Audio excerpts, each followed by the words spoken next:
Medyo buwis buhay yung part doon, guys. Medyo naliligaw tayo, guys, ha. Nalilito ako. Maling-mali yata na naglakad tayo. Oo, parang nasa US. Very European. Parang gusto kong gayahin si Kuya. Ay, ganun palang atake. Ang aura ni ate. Sisirain ko mga aura niyo. Charot. Ang ganda niyo, bro.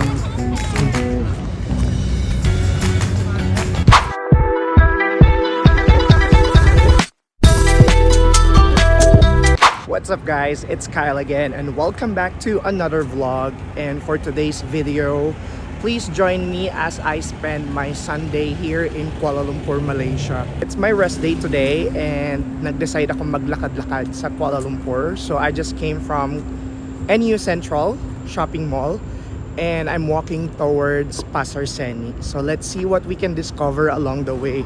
Samahan niyo ako.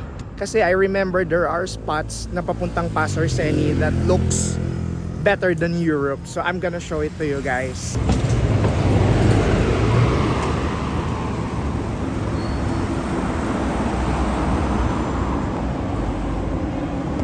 Medyo makulimlim, guys. Sana hindi umulan. Nakakatuwang mag-vlog dito sa area na to kasi walang masyadong tao. As a person na nahihiya. Pakita ko sa inyo. Ayan o, walang katao-tao, guys. Papunta yan ng Pasar Seni. Let's go.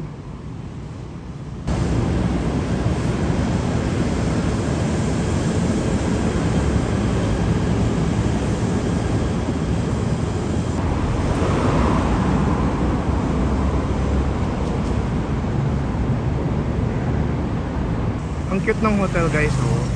It's Hotel Scott. Parang building sa France. Medyo buwis buhay yung part doon, guys. Nasa ilalim ng tulay. Parang wala palang pedestrian doon. Dapat pala lumipat ako doon sa kabila.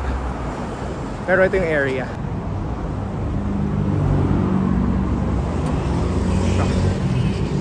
5 PM na dito.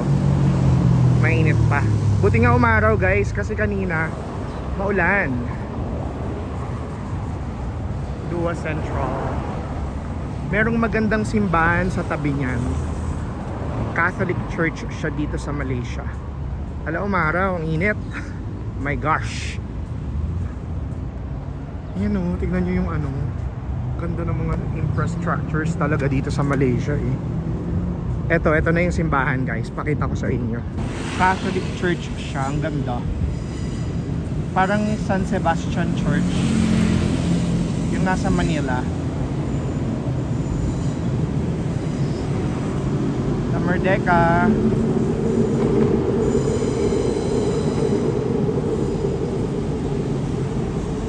Maling-mali yata na naglakad tayo, biglang umaraw, ang init. Yan mo na, magpatan tayo. Let's achieve that caramel looking skin.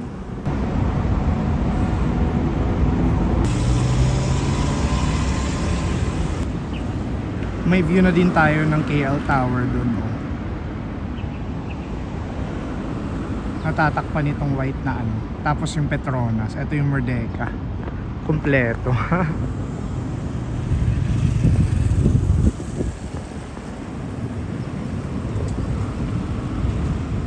Napaka-peaceful ng hapon dito sa Kuala Lumpur. Lakad-lakad lang tayo.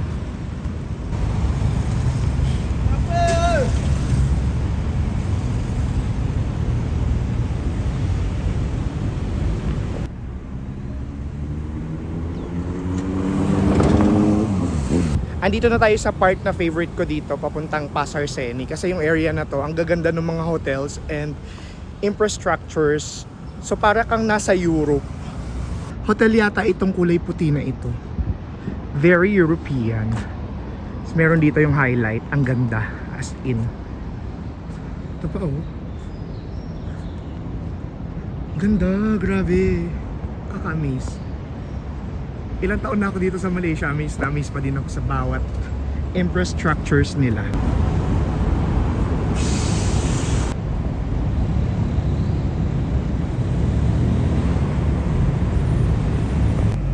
Ayun o, yung KTM yata tong building na to. Parang kang nasa Europe, guys. Ito ding building na to, ang ganda oh.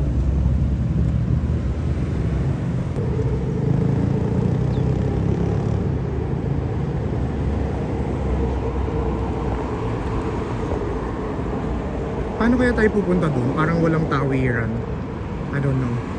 Pero magandang picture spot to. Para siyang ano. Hindi ko alam kung anong building to. Pero itong luma yung kulay. Ano yan? KTM. Ganda oh. Parang nasa US. Actually, it looks better than the Europe or US.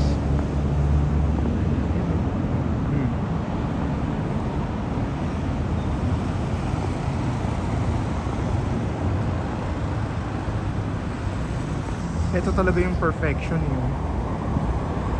Gandang building. Mangitim na tayo dito.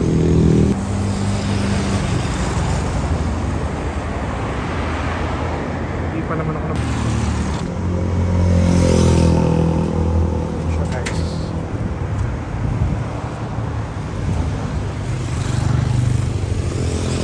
Very European.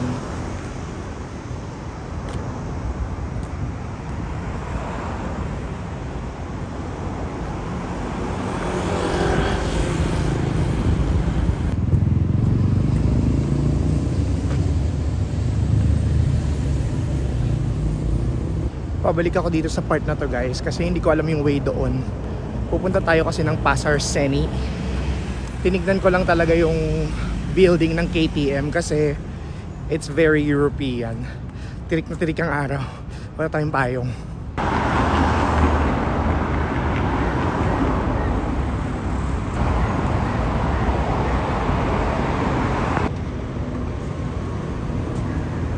Kailan ko tama tong dinadaanan natin. Ay, dapat pala dumiretso na tayo doon. I don't know. Anong tama naman tayo, guys? Lagi ko tong dinadaanan pag nasa bus eh. Pero pag naglalakad ka pala, nakakalito. Pero may park dito. Ay, parang okay. Parang tama naman to. Grabe ang refreshing dito. Hindi ka mag-chill-chill.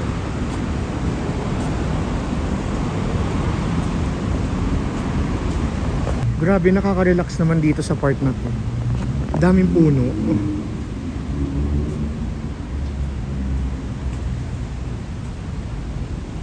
Very refreshing. Doon tayo galing kanina sa kabila. Ang init. Hindi ko na-expect na araw guys. Kasi kanina makulimlim eh. Tapos according to the weather forecast, uulan.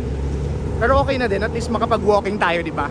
We made it, guys! Nakikita ko yung terminal ng bus dito sa Pasar Seni. Yan siya. After ng kaunting ligaw, we made it naman. Here we go, guys! Welcome to Pasar Seni!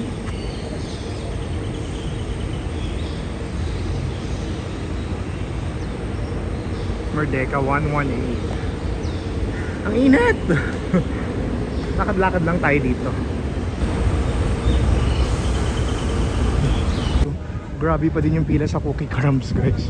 Sobrang sarap kasi ng cookies na yan. Ayan o, pinipilahan nila.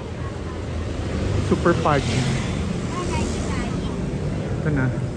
Ito yung entrance ng Petaling Street. We've been there multiple times actually.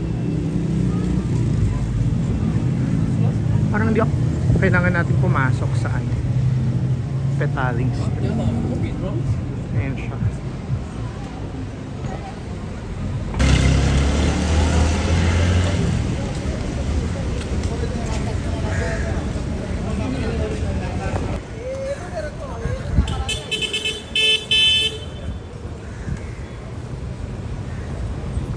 Ito yung favorite cafe namin dito sa Pasar Seni dati, yung Light Capture. Sarado na pala siya. Ang ganda sa loob niyan guys. Very aesthetic. Lakad-lakad lang tayo dito. Pumasok pala ako kanina dun sa ano, sa Petaling Street. Di na ako naka-vlog kasi very chaotic. And nakita nyo naman na yun ilang beses na.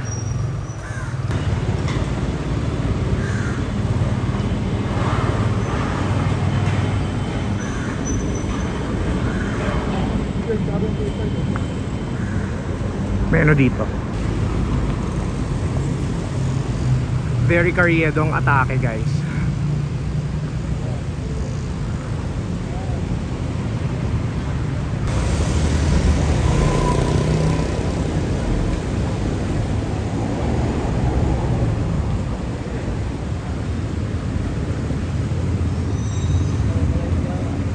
Kakalakad natin, nakarating na tayo sa Masjid Jamek. Andito yung Merdeka Square.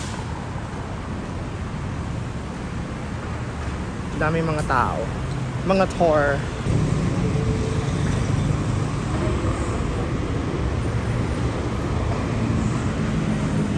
Diretso tayo dito sa walang tao. Allergic tayo sa mga tao. Grabe, feeling ko amoy araw na ako. Ang init. Pero bumaba na yung araw kasi past almost 6 na, 6 p.m. Lumiko ako dito, guys. I think this is going to the Merdeka Square. May daan siguro dito. Doon kasi sa kabilang daming tao. So dito tayo dumaan sa walang tao. As an introvert person. Ito yata yung River of Life. Tingnan natin kung anong ganap dito eh. Paggabi color blue yung ano. Color blue ang river.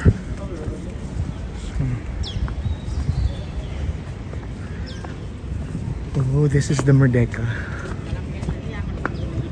Nasa likod yata tayo kasi yung harap nandun. Yan siya. What a view.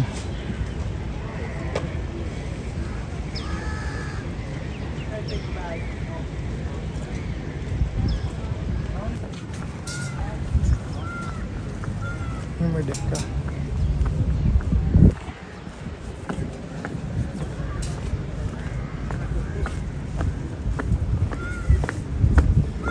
Malilim na, masarap na maglakad-lakad. Kanina tirik na tirik ang araw eh. Ganda dito, my gosh. I love it. Dito na yung harap. Napakita ko na to sa inyo before eh. Daming tao. Kasi nga ganda ng building. At saka maganda kasi sinasara nila yung road. Tapos pwede kayo sa gitna. Ayan siya oh. Oh my god, ang ganda. Ang daming mga tourists and everything. Kanya-kanyang picturean pa. Ang ganun dapat. Parang gusto kong gayahin si kuya. Ay, ganun palang atake. Ayan siya.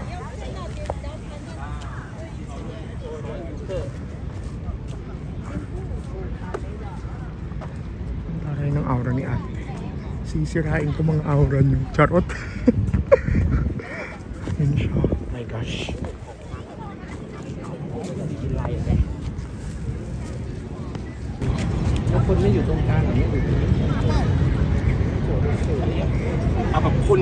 Maraw uli guys. Yun yung Merdeka.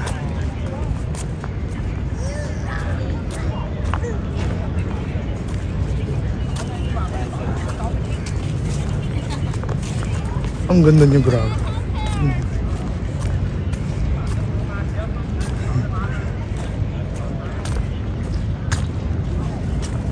Hindi ba?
So ayun guys, I'm back in Old Klang Road. I'm just walking pa uwi. Medyo napagod ako. Naka 14,000 steps counting. Ayan, naglalakad na ako pa uwi. So thank you so much guys for joining me today, and until our next vlog, don't forget to subscribe, like, share, and comment for more videos like this. Bye!